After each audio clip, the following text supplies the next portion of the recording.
24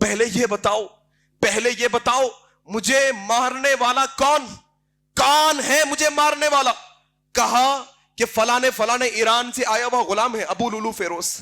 کہا اللہ تیرا بے حد شکر ہے کہ عمر کے خون میں کسی مسلمان کے ہاتھ ملوث نہیں. اللہ اکبر. یہ عمر بن خطاب ہے میرے بھائی. آج تھوڑا اپنے مسلم بستیوں کا جائزہ لو. بھائی خون کا پیاسا بنا ہوا ہے. مسلمان کا خون کرتے ہوئے اس کے ہاتھ نہیں کپ کپاتے. یہ عمر بن خطاب جنہوں نے جاتے جاتے درس دیا اللہ تیرا بے حد شکر ہے کہ مسلمان کا ہاتھ نہیں عمر کے خون میں. پھر اس کے بعد عمر بن خطاب کو لے جایا گیا. عمر بن خطاب کو دوا کھلائی جاتی, پیٹ سے باہر آ جاتی, دودھ پلایا جاتا, پیٹ سے باہر آ جاتا. حکیموں نے کہا اے عمر لگتا ہے کہ آپ کے آخری دن آ گئے ہیں, وصیت کر دیجئے. کیا وصیت کرتے ہیں عمر بن خطاب؟ اللہ اکبر. کیا وصیت کرے یہ عمر؟ اس کے پاس تو کچھ بھی نہیں, نہ مال ہے نہ جائیداد ہے نہ کچھ ہے. بیٹوں کو بلایا, بیٹے عبداللہ ایک وصیت تمہیں میں یہ کرتا ہوں, میرے جانے کے بعد تم اللہ سے میری بخشش کی دعا کرتے رہنا, اور اللہ سے یہ دعا کرنا کہ میرا باپ یہ 10 سال کی خلافت میں اگر کوئی کسی کے ساتھ ناانصافی کرا ہوگا اللہ تو میرے باپ کو معاف کر دینا. بیٹا تجھے وصیت کرتا ہوں. ایک اور وصیت یہ, بیٹے تمہارا باپ خلیفہ ہے. کتنا خلیفہ میرے بھائی؟ ہزاروں میل, 4 بر اعظموں کے خلیفہ ہے. وصیت میں کیا کہتے ہیں؟ بیٹے تمہارے باپ پر تھوڑا قرض ہے. اللہ اکبر. تمہارا باپ مقروض ہے. دیکھا گیا کتنا؟ 80,000 درہم کے مقروض ہے. کہا بیٹے یہ ادا کر دینا. میں نہیں تو فلاں خاندان سے لے کر ادا کر دینا, قریش سے لے کر ادا کر دینا. بیٹے پھر بے ہوش ہو گئے. ہوش میں آئے, پوچھنے لگے لوگوں کیا وقت ہوا ہے, کیا میں نے نماز پڑھی ہے؟ اللہ اکبر. کیا بھائی امت کہاں کھڑی ہے؟ لوگ کہتے خبر میں کوئی آ کے بچا لیں گے, کوئی کہتے ان کا شجرا لکھ کے خبر میں ڈال دو بچ جائیں گے. یہ عمر ہے آخری وقت میں کہتے ہیں عصر کا وقت ہوا, کیا میں نے نماز پڑھی ہے؟ نہیں. وضو کراؤ, پہلے نماز پڑھوں گا پھر آگے کی باتیں ہوں گی. اللہ اکبر. اللہ کے نبی صلی اللہ علیہ وسلم نے بہت بشارتیں دی, شہادت کی بشارت بھی دے دی. مرض الموت میں ہیں, بستر پر عمر بن خطاب لیٹے ہیں. ایک بھانجا آیا, ایک بھتیجا آیا, روتا ہوا دیکھا عمر بن خطاب کو. کہا امیر المومنین کیوں رو رہے ہیں؟ اللہ کے نبی جب یہ دنیا سے گئے تو آپ سے راضی اور خوش تھے, آپ کیوں پریشان ہو رہے ہیں؟ اللہ نے آپ کو گمراہیوں سے نکال کے ہدایت کے راستے پر رکھا. آپ تو وہ ہیں جو ٹیڑھوں کو سیدھا کر دیتے ہیں, آپ تو وہ ہیں جو سیدھوں کو صراط مستقیم پر نہ کھڑا کر دیتے ہیں. آپ کیوں پریشان ہو رہی ہیں؟ واپس ہونے لگا بھتیجا. نظر دیکھو عمر بن خطاب کی کیا تکلیف دیکھو. کیا اس مرض کے حالت میں بھی اپنے بھتیجے بلاؤ, اس کو ادھر بلاؤ. میرے بھتیجے تم نے جو باتیں کہی ہے بہت اچھی ہے, لیکن میرے بھتیجے میں دیکھ رہا ہوں تمہارا کپڑا ٹخنوں سے نیچے ہے, ذرا اس کو اوپر کر لینا پہلے. اللہ اکبر. تمہارا کپڑا بھی صاف رہے گا, اللہ کی رضا بھی تمہیں ملے گی. اللہ اکبر. امت کے نوجوانوں کو ذرا دیکھو, آج انہیں شرم آتی عمر بن خطاب کی سنت پر عمل کرنے سے, انہیں شرم آتی نبی کے جیسے کپڑے پہننے سے. اگر تمہیں شرم آتی نبی کے جیسے کپڑے پہننے سے تو پھر شرمندہ ہونے کے لیے تیار ہو جاؤ. قیامت کے دن پھر نبی سے تمہیں شرمندہ کروایا جائے گا. پھر نبی کی سنت پر عمل نہ کرنے والوں کو, بدعاتوں پر عمل کرنے والوں کو نبی سوہکن کر کے پیالہ نہیں پلائیں گے حوض کوثر کا. پھر کہتے ہیں بیٹے ذرا جانا اما عائشہ صدیقہ کے پاس, کہنا عمر نے سلام عرض کیا ہے. بیٹے تھوڑا دھیان رکھنا, عبداللہ ذرا دھیان رکھنا, جا کر یوں نہ کہہ دینا کہ امیر المومنین نے سلام کہا ہے, میں اب امیر المومنین نہیں. کہنا عمر بن خطاب نے سلام عرض کیا ہے, اور کہنا عمر کی ایک خواہش ہے کہ آپ کے حجرے میں جہاں عمر کے آقا اور ایک طرف میرے دوست ابو بکر ہے, ایک طرف مجھے جگہ دے دی جائے. اگر اما عائشہ کی اجازت ہو تو, وگرنہ پھر عام مسلمانوں کے قبرستان میں مجھے دفن کر دینا. گئے عبداللہ, عرض کیا اما. عمر بن خطاب یہ کہتے ہیں اما عائشہ رونے لگ گئی کہ وہ دروازہ جو فتنوں کو روکنے والا تھا آج کھل گیا وہ دروازہ. حضرت حذیفہ کہتے ہیں عمر وہ دروازہ ہے جو فتنوں کو روکنے والا تھا. یہ منافقین جو عمر بن خطاب کے دور خلافت میں باہر نہیں آ سکتے تھے آپ کی شہادت کے بعد باہر آنا شروع ہوئے. یہ امت کے اندر جو بڑے بڑے فتنے ہیں نا یہ سارے کے سارے فتنے عمر بن خطاب کی شہادت کے بعد آئے ہیں امت کے اندر. اماں نے کہا میں نے یہ جگہ میرے لیے اٹھا کر رکھی تھی لیکن عمر کا مقام کیا, میں نے نبی سے سنا عمر کے مقام کو دیکھتے ہوئے آج یہ امت کی ماں عائشہ اپنے اوپر عمر کو ترجیح دیتی ہے, جاؤ عمر کو لا کر میرے کمرے میں حجرے میں تدفین کر دو.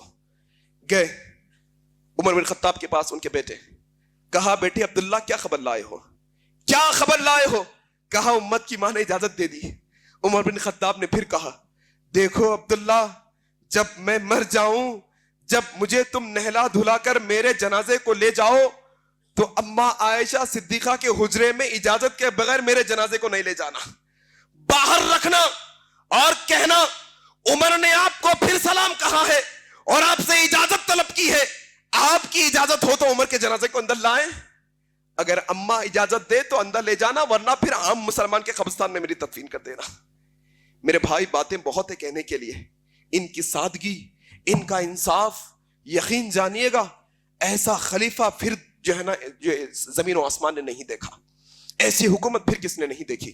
باتیں بہت ہے, پھر انشاءاللہ موقع ملے گا تو آپ کے سامنے ان کے اور پہلو رکھنے کی کوشش کریں گے. غرض ایک بنیادی نقطہ میرے خطبے کا لب لباب یہ کہ اہل سنت والجماعت کے ایک ایک مسلک کو صحابہ کی عزت اور ناموس کی حفاظت کے واسطے اٹھ کھڑے ہونا ضروری ہے, علم حاصل کرتے ہوئے علمی جواب دینا ضروری ہے.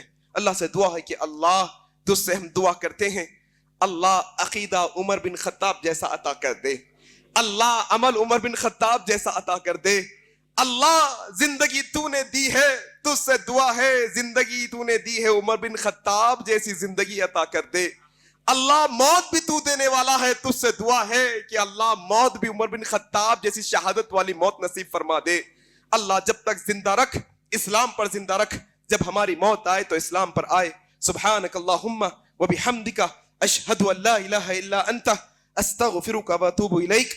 والسلام علیکم ورحمۃ اللہ وبرکاتہ. رب اشرح لي صدري ويسر لي أمري واحلل عقدة من لساني يفقه قولي. رب اشرح لي صدري ويسر لي أمري واحلل عقدة من لساني يفقه قولي.